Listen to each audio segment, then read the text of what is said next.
Hi, my name's Phil and I like talking about politics. So I've been reading a number of comments, both on this channel and elsewhere, about the latest polling, what it means for a general election.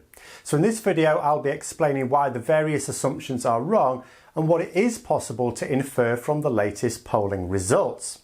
But first, if you find yourself enjoying this video, then please click the like button and subscribe to the channel. So the first thing to mention is that there are a lot of polling companies and that many people like to use the one that just best fits the world they would like to see. But that's not the way to do it. What you need to do is to go with the most accurate. Now, in terms of accurately representing voting intentions, i.e. comparing their polls on election day with their actual results, YouGov is the main one in the UK. The latest YouGov poll indicates that the Conservatives are leading with 32%, Labour climbing as well on 22%, the Liberal Democrats on 20%, Brexit Party on 12%, and just because people will ask, and I want to use this figure later, the SNP are on 4%. So the crudest and most inaccurate of all interpretations is that the Conservatives would win a general election if one were to be held tomorrow. That's what I'm reading. But on no level is that what the polling is saying. The main reason for this is we do not use proportional representation, we use first past the post.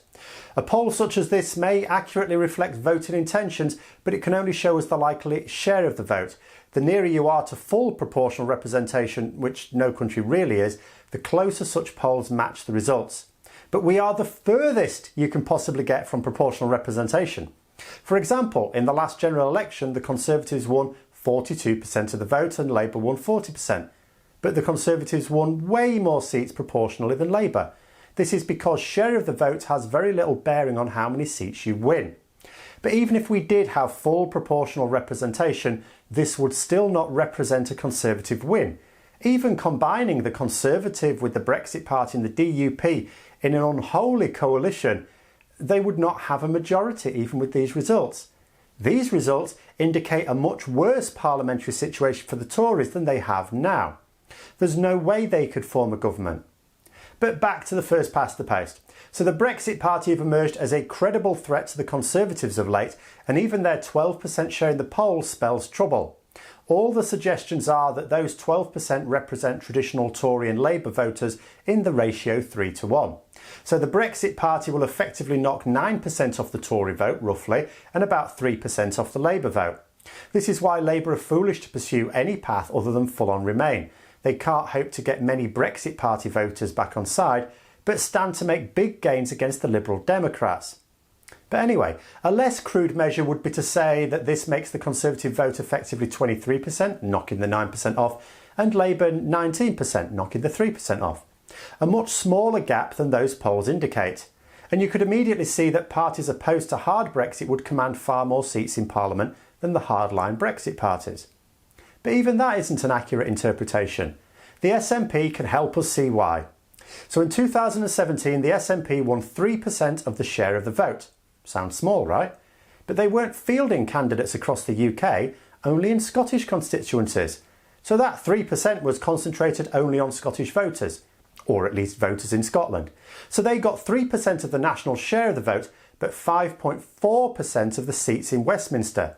So they gained a number of seats well out of proportion to their share of the vote, 80% more seats than their share would represent in a proportional representation system, in fact.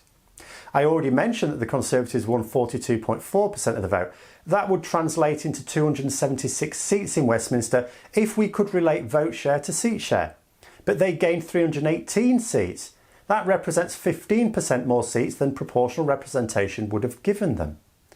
Labour gained 40% of the vote share, which should translate into 260 seats. They won 262, so in Labour's case, the number of seats they won was roughly the same as their vote share. Now, the Liberal Democrats achieved 7.4% of the vote share, which would be 48 seats in Westminster, but they only won 12. These guys were the huge losers in the calculation, and you can see why they, more than anyone, would want the UK to adopt a proportional representation system of elections. 75% fewer seats than their vote share should suggest. Now, the Green Party also gained way fewer seats than their share would suggest. and that's because any vote that does not result in an MP being returned to Parliament is effectively wasted. So with some parties gaining more seats than their share would suggest, some gaining fewer, and some getting about the same, you can see why trying to picture poll results in terms of parliamentary power is utterly futile. A party that has a particular share concentrated in fewer seats will get more seats than that same share spread across the country.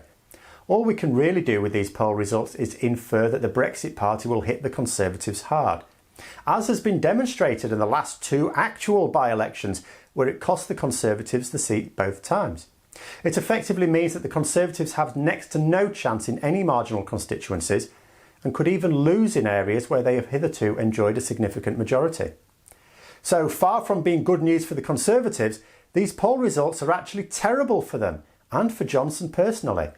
They may be looking better than they did in the last days of Theresa May, but the indications are still that a general election will not return Boris Johnson as Prime Minister. In fact, Boris Johnson's own parliamentary seat is in jeopardy, though being Prime Minister does often give you a bit of a boost at the ballot box. And finally, the other thing to bear in mind is that a general election has not yet been called. Maybe it will be in autumn and maybe not. When it is called, then manifestos will be released, there will be a massive ramp up in campaigning, and interviews will be going ahead. Another note of caution for the Brexit Party is that they are not really campaigning in earnest at the moment. They will do so once an election is called.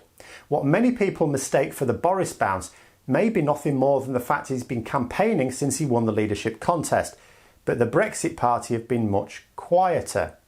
Once Farage starts doing the rounds with his pint in one hand and a fag in the other, then there may yet be a more even tussle for those right-wing votes. So that's the reality of what the polls mean, or more accurately, don't mean. I hope you found the video interesting. If you'd like to support the channel further, then please click the Patreon link for details. And until next time, I'll see you later.